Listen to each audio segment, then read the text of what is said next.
Como en todos los casos, en cualquier enfermedad, detectar los primeros momentos es fundamental. Si detectamos esto desde un principio, está claro que se encontrarán soluciones. Cuando estamos hablando, por ejemplo, de adicciones referentes a las apuestas deportivas, que está últimamente bastante de moda entre los jóvenes, pues deberemos ver pues, esos gastos que se producen en los jóvenes que no son normales o que son un poco fuera de lo habitual en su conducta.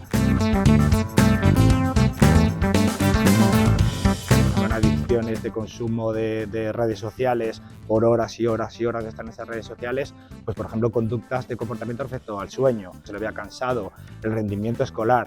Existe multitud de factores que nos pueden dar una pista de que algo está pasando.